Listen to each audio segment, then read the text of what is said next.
प्राचीमतिं प्रविहाय मोक्षे स्थितिं चकार पुनरागमाय सर्वेषु जीवेषु दया दधानस्तं नेमिनाथं प्रणमामि भक्त्या तं नेमिनाथं परमामि भक्त्या।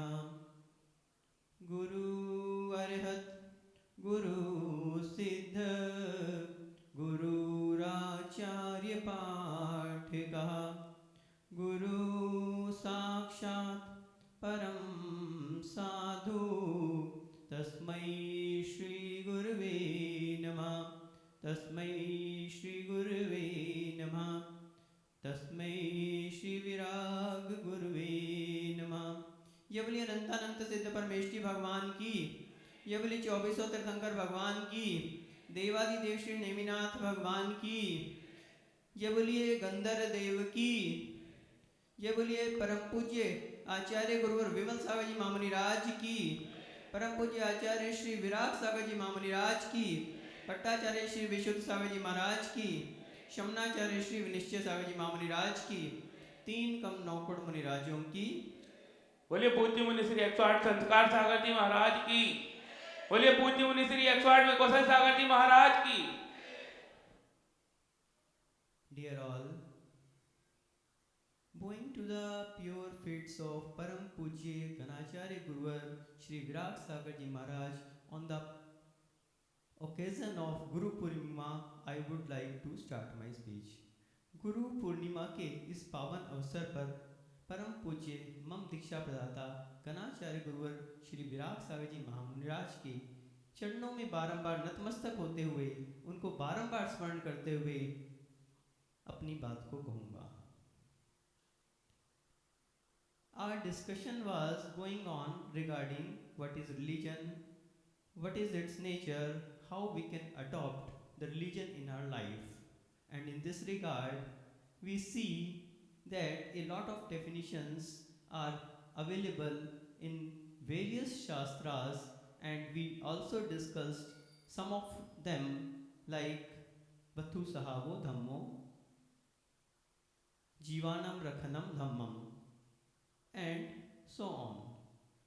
हम कुछ दिनों से जानने का प्रयास कर रहे हैं कि धर्म क्या है, इसका स्वरूप क्या है, कैसे इसे हम अपने जीवन में अंगीकार करें। और हमने देखा कि कुछ इसकी परिभाषाएं जो शास्त्रों में मिलती हैं, वत्तु सहावो धम्मो, जीवारम रखनम धम्मम, और भी हमने एक परिभाषा देखी थी इसकी कि सदृष्टि ज्ञान वृत्तानि धर्मम धर्मेश्वरा विदु यदि ये प्रत्यनिकानि भवंती भवपद्धति। आचार्य समंतभद्र महाराज ने परिभाषा दी है कि सदृष्टि ज्ञान वृत्तानि, सम्यक दर्शन ज्ञान और चारित्र को धर्म कहा गया है।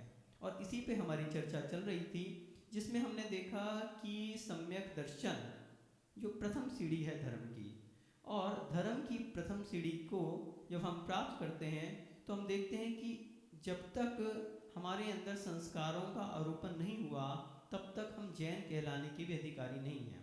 पिछली जो हमारी चर्चा चली थी वो यही चली थी कि एक छोटा सा बच्चा जन्म लेता है, a small child take birth and he is not Jain by birth. एक बच्चा जो जन्म लेता है वो जन्म से जैन नहीं होता। When he become Jain, can you tell me वो जैन कब बनता है?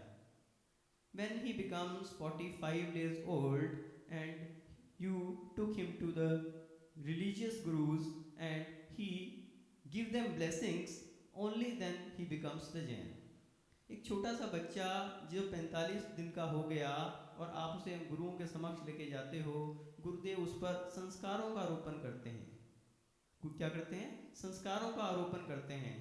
उसके सिर पर सतिया बनाया जाता है, हाथ में कलावा बांधा जाता है, उसके ऊपर गंधोदक छिड़का जाता है, और क्या किया जाता है? उसके लिए 8 मुगुलगुल धारण करवाए जाते हैं। और इसकी जिम्मेवारी किसको दी जाती है? माता पिता को, बिकॉज ही इज इनोसेंट। वो क्या है? वो तो अज्ञानी है, वो तो बहुत छोटा सा है, वो कुछ नहीं जानता। That's why the responsibility is assigned to the parents. इसलिए उसके माता पिता को ये जिम्मेदारी दी जाती है कि 8 साल तक, जब तक वो बच्चा अपना समझदार ना हो जाए तब तक आपको इसके 8 मूल गुणों का पालन कराना है। मध्य मास मधु और 5 उदंबर फलों का जघन्य रूप से जो 8 मूल गुण हैं हमारे, इनका जो है उसे कम से कम इतना तो पालन कराना ही है। तो हमने देखा कि एक बच्चे को जैन बनाने वाले कौन? गुरु। जैन किसने बनाया? गुरु ने बनाया। तो इसलिए जिसके जीवन में गुरु नहीं उसका जीवन,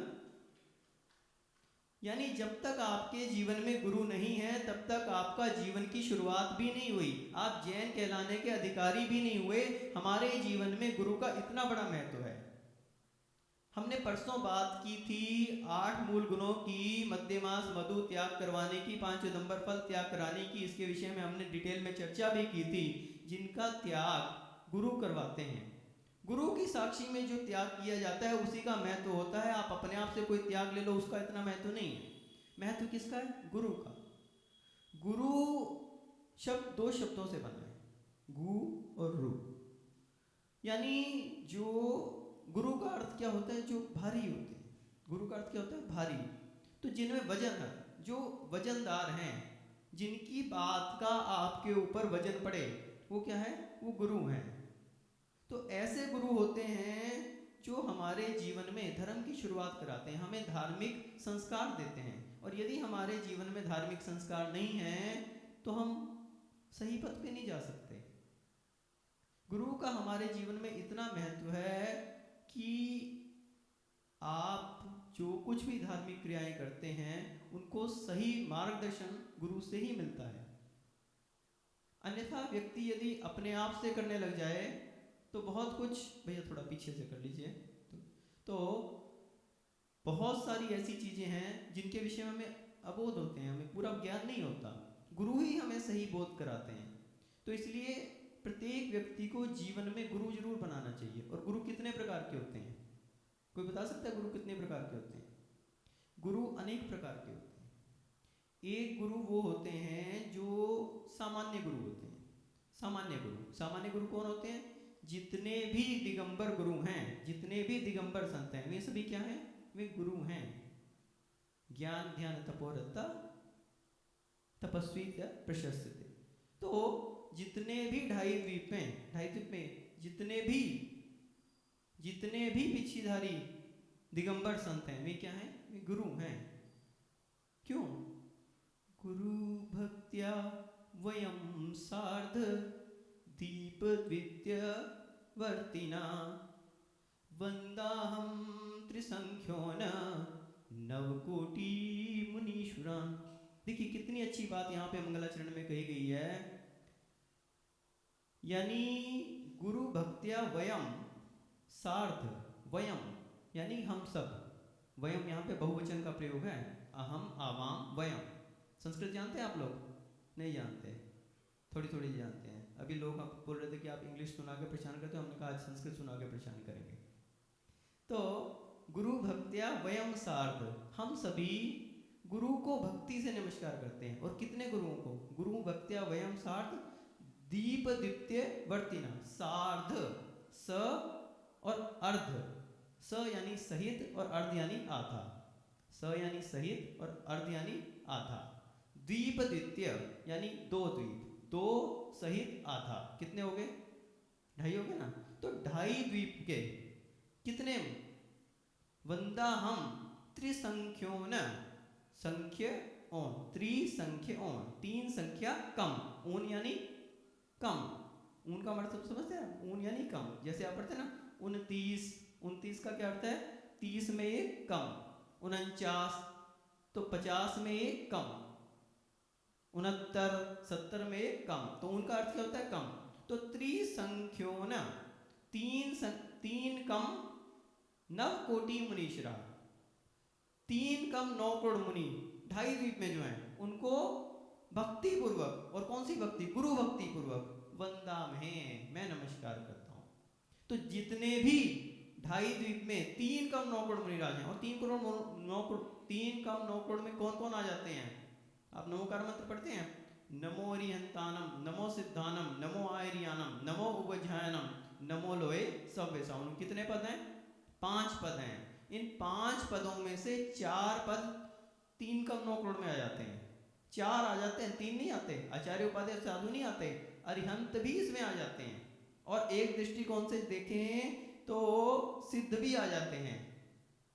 यानी हम भूतपूर्व प्रज्ञानय की दृष्टिकोण से देखें कि जितने अरिहंत हैं, जितने भी सिद्ध हैं, वे क्या थे? पहले भूतपूर्व में, भूत में क्या थे? अरिहंत थे। तो जब अरिहंत आ गए तो सिद्ध भी आ गए। मात्र 5 पदों की बजाय आपने 3 कम 9 करोड़ को एक बार नमस्कार कर लिया तो उसमें 5 पद आ गए। आप कहेंगे कि आचार्य उपाध्याय साधु तो सुना था, अरिहंत कैसे आ जाते हैं 3 कम 9 करोड़ में? 3 कम 9 करोड़ में छठे गुण स्थान से लेके 14वें गुण स्थान तक सभी आ जाते हैं, चाहे वो केवली भगवान है और चाहे वे सिद्ध होने से पहले जो 14वें गुण स्थानवर्ती हैं, वे सभी भी जो हैं 3 कम 9 करोड़ में। आप देखिए शास्त्रों में संख्या दी है, छठे गुण स्थान के कितने हैं, 7वें के, 8वें के, 9वें के, 10वें के, आधे आधे होते जाते हैं, 11वें, 12वें, 13वें, 14वें, इतने इतने गुण स्थानों को कुल मिलाओगे तो टोटल कितना बनेगा? 3 कम 9 करोड़। सभी गुण स्थानों की शास्त्रों में अलग अलग संख्या दी गई है, तो 3 कम 9 करोड़ में सभी आ गए। तो इसलिए जो भी गुरु, जितने भी मुनिराज हैं, उन सभी को गुरु समझना चाहिए। क्यों? सभी क्या है? ज्ञान, ध्यान, तपोरथता। देखो आपने संस्कार सागर जी को, ज्ञान रथ, ध्यान रथ और तपरथ देखा आपने? ज्ञान इनका, आपको सारा दिन स्वाध्याय कराते हैं, प्रवचन करते हैं, और रात्रि में वैयावृत्ति वाले तैयारी करते रहते हैं, लेकिन ये अपना स्वाध्याय करते रहते हैं। तो ऐसे ज्ञान रथ हैं। ध्यान रथ, हमारा तो कमरा खुला रहता है लेकिन सामायिक में इनका कमरा बंद रहता है। ध्यान रथ, हम तो खुला इसलिए छोड़ देते हैं कि कोई बाहर से आए बेचारे को दर्शन तो मिल जाए, इसलिए हम तो खुला छोड़ देते हैं कि चलो कोई बात नहीं, महाराज का तो बंद है, अपने कम से कम उसको इतना तो न लगे, दर्शन तो कर ही ले, तो इसलिए हम तो खुला। लेकिन ये ध्यान रहते हैं, बंद रखते हैं कम। और तपोरथ, तप के विषय में देख लो आप, तप कितने प्रकार के होते हैं? 12 प्रकार के, है ना? कौन कौन से? पहला तप अनशन यानी उपवास। कल क्या था महाराज का? उपवास था ना। अनशन, उनोदर, वैसे ही आहार कम होता है उनका। अनशन, अमोदर्य, वृत्ति परिसंख्यान, संघ में जो बड़े साधु होते हैं वे मुद्रा लेके निकलते हैं तो कुछ ना कुछ वृत्ति परिसंख्यान लेते हैं, विधि मिलेगी तो जाएंगे। हम लोग तो छोटे हैं, हमें तो लेनी नहीं पड़ती, लेकिन ये वृत्ति परिसंख्यान। अब आप लगाते जाओ, इतना समय नहीं, अगर मैं 12 तपों को गिनाऊंगा तो मेरे आगे का बहुत सारा मैटर रह जाएगा। तो ज्ञान, ध्यान, तपोरथता, तपस्वी से प्रशस्ते, आप सभी के लिए लगा लीजिए, जितने भी महाराज हैं, ये तपस्या है उनकी। और ये तपस्या का ही कारण है कि आप लोग ये मंगल कलश स्थापित करते हैं। ये किस लिए करते हैं? ताकि महाराजों की तपस्या का अंश उसमें आए। ये जो कलश आप लोगों ने स्थापित किया ना, चातुर्मास के जो कलश स्थापित किए हैं, एक तरफ तो आप लोगों की जाप चलती है, उसका प्रभाव उसमें आता है, और दूसरी तरफ महाराजाओं की तपस्याएं चलती हैं। आप लोग देख रहे हो महाराज लोगों की तपस्याएं, और अभी तो आप देखना आगे चातुर्मास में कैसी कैसी तपस्याएं महाराज लोगों की चलेंगी, उन सभी का प्रभाव इन कलशों में आएगा। और वो कलश जब आपके घर पे पहुंचेंगे तो निश्चित रूप से रिद्धि सिद्धि प्रदायक होंगे, में आपके लिए अनेक प्रकार की उसमें बहुत सारे लाभ होंगे। लेकिन ध्यान रखना, कलश सीमित ही हैं, फिर बाद में आप लोग भी विचार करो और फिर उस समय तक अवसर निकल जाए। इसलिए हमने पहले से एक संकेत दिया।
देते हैं मुख्य रूप से इसमें मुख्यता रहती है पाठ कहा, यानी उपाध्याय, उपाध्यायों की इसमें मुख्यता रहती है। तो वे भी हमारे गुरु हैं, और जो भी हमें शिक्षा देते हैं वे सभी हमारे गुरु हैं।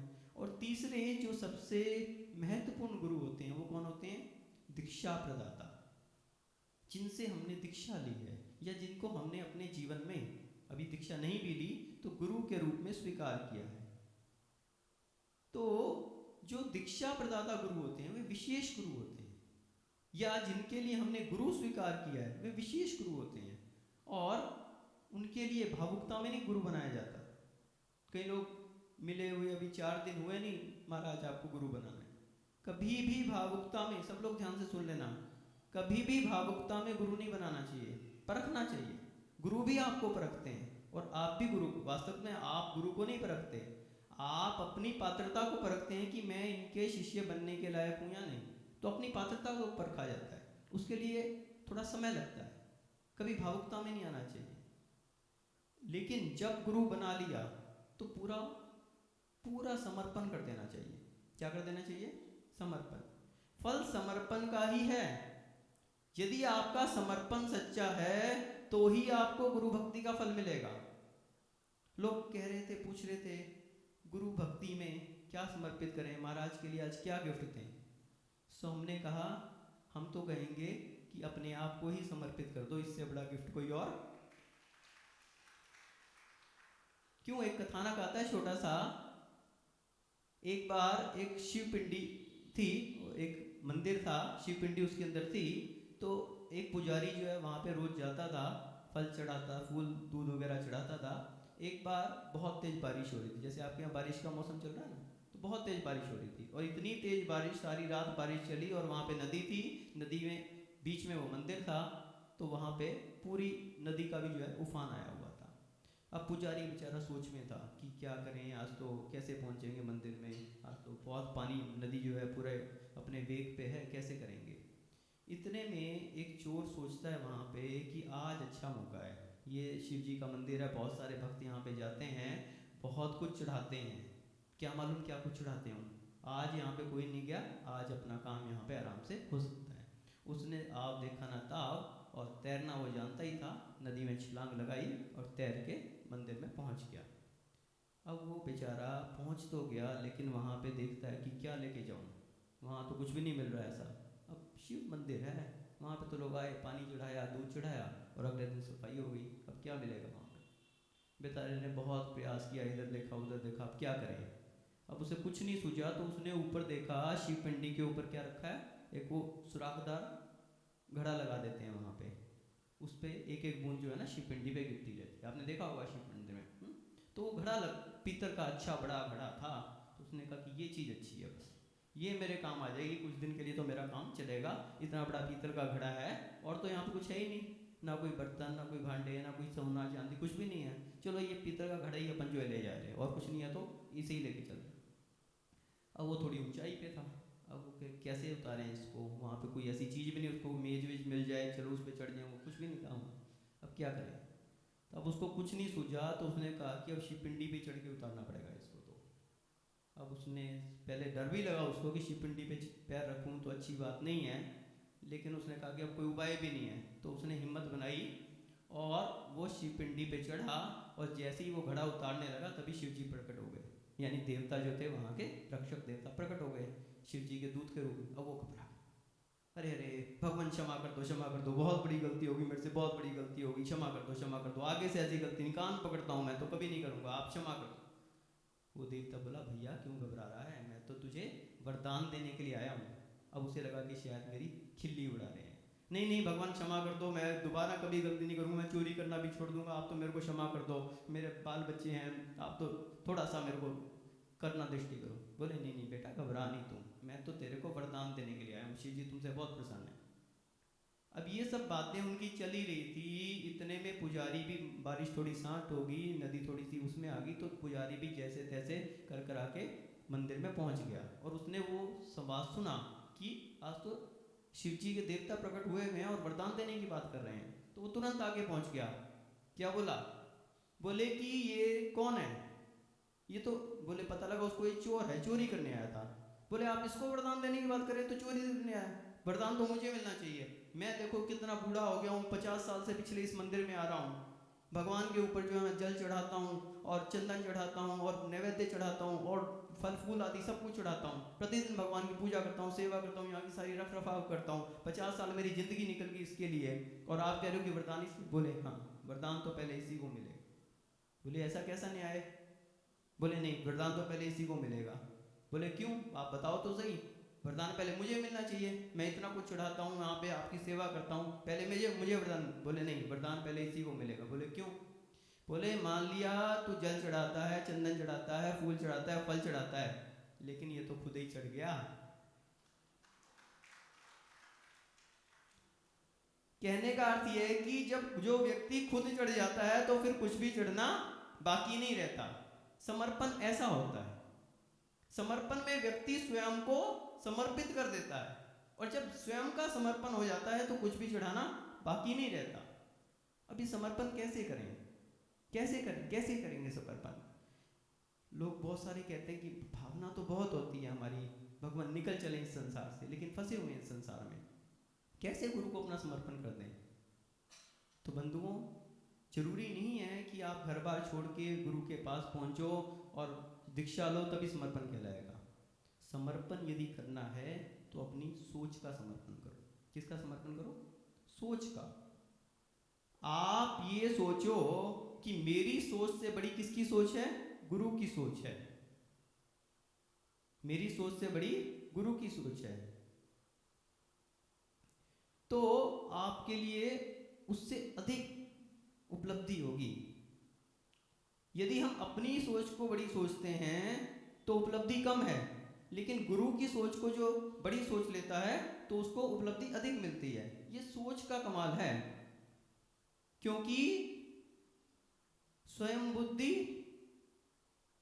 लाभ प्रदान करती है, लेकिन गुरु की बुद्धि की क्या होती है? विशेषता होती है, वो विशेष लाभ प्रदान करती है। तो इसलिए सबसे ज़्यादा यदि हमें समर्पण करना है तो अपनी सोच का समर्पण करना पड़ेगा। हम पूज्य गुरुदेव के सानिध्य में जब रहते थे तो प्रत्येक कार्य पूज्य गुरुदेव की आज्ञा से करते थे। पूज्य गुरुदेव की आज्ञा जिस कार्य में होती थी वही करते थे। हम अपनी बात तो रख देते थे कि ऐसा नहीं ऐसा करना है, अगर पूज्य गुरुदेव ने कह दिया कि ठीक है, और अगर उनको नहीं ऐसा नहीं ऐसा करना तो वैसा ही करेंगे।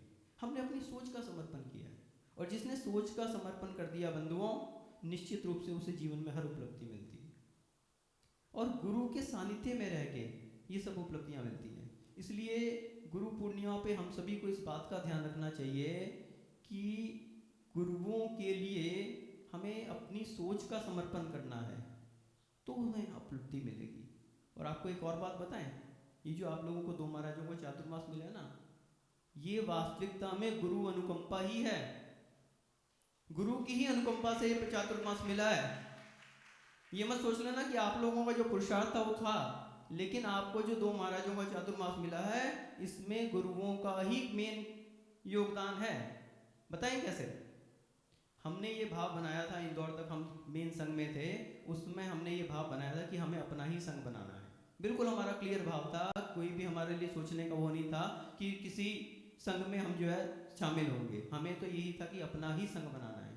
लेकिन परिस्थितियां ऐसी थी कि महाराज से संयोग, और हमारे साथ एक महाराज तैयार भी हो गए थे, उन्होंने अपना बात रखी थी तो हमारा तैयार भी हो गए थे। लेकिन अचानक परिस्थितियों में ऐसा चेंज आया कि महाराज के साथ संयोग था, और हम जब भी बिल्कुल तैयार नहीं थे, परिस्थितियों को समझते हुए हमने इसे पूज्य गुरुदेव की आज्ञा समझ लिया। आचार्य विराग सागर जी महाराज की इस आज्ञा को समझा हमने कि ये परिस्थितियां सामने आई हैं तो ये पूज्य गुरुदेव की आज्ञा है, इसलिए हमने स्वीकार किया। और उसके बाद हमें मिलवाने वाले कौन थे? हम तो जानते नहीं थे महाराज को, ना महाराज हमें जानते थे। परम पूज्य पट्टाचार्य विशुद्ध सागर जी महाराज, उन्होंने हमें महाराज जी से मिलवाया, और फिर आचार्य विनिश्चय सागर जी ने, उन्होंने हमारे अंदर ऐसी एकता पैदा की कि हम लोग यहाँ नेमी नगर तक पहुँचे।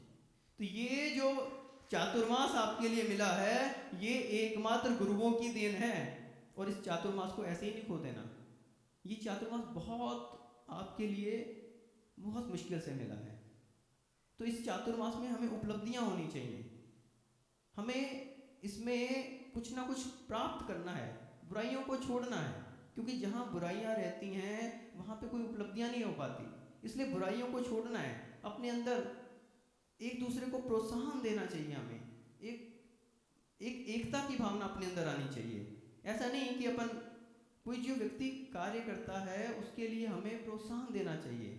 कोई भी ऐसी बात आती है, ये मत सोचो कि मैं बड़ा, मैं अध्यक्ष, मैं मंत्री, सभी कार्यकर्ता बड़े हैं। ध्यान रख लेना। कोमल चंद जी, अजीत प्रकाश जी कहाँ हैं, और अपने तेज कुमार जी, सभी लोग ध्यान रख लेना। मनोज भैया कहाँ हैं? तो सभी लोग ध्यान रख लेना कि एकता होनी चाहिए अपने अंदर, सभी को, सभी बराबर हैं। महाराज इस एकता का ध्यान रखते हैं, सभी बराबर हैं। महाराज का हमेशा सूत्र रहता है कि सभी एक बराबर हैं, महाराज लोग सभी एक बराबर हैं, कोई बड़ा छोटा नहीं है। और यही एकता का संदेश महाराज का हमने सीहोर में भी देखा, यही बात उन्होंने अपोदिया में भी कही, यही बात उन्होंने अशोका गार्डन में भी कही, और यही बात यहाँ पे भी कही। ये श्रावक है जो महाराजों के बीच में भी विकल्प खड़े करता है, लेकिन महाराज कैसे हैं कि वो सभी विकल्पों को हटा देते हैं और एकता का एक संदेश देते हैं। एक बार अनुमोदना तो कर दो महाराज के लिए। तो बंधुओं, ये एकता के सूत्र हमारे अंदर भी आने चाहिए। धर्म में, राजनीति में यदि धर्म नीति प्रवेश कर जाए तो राजनीति सुधर सकती है, लेकिन कहीं धर्म नीति में राजनीति प्रवेश कर जाए, ध्यान रखना, अन्य क्षेत्रे कृतं पापम धर्म क्षेत्रे विनश्यति, और धर्म क्षेत्रे कृतं पापम वज्रलेपो भविष्यति। दूसरी जगह अगर आपने कोई पाप किया है वो धर्म क्षेत्र पे आके समाप्त कर सकते हो, लेकिन धर्म क्षेत्र पे आके यदि आप पाप करने लगे, वज्र के समान हो जाएगा वो।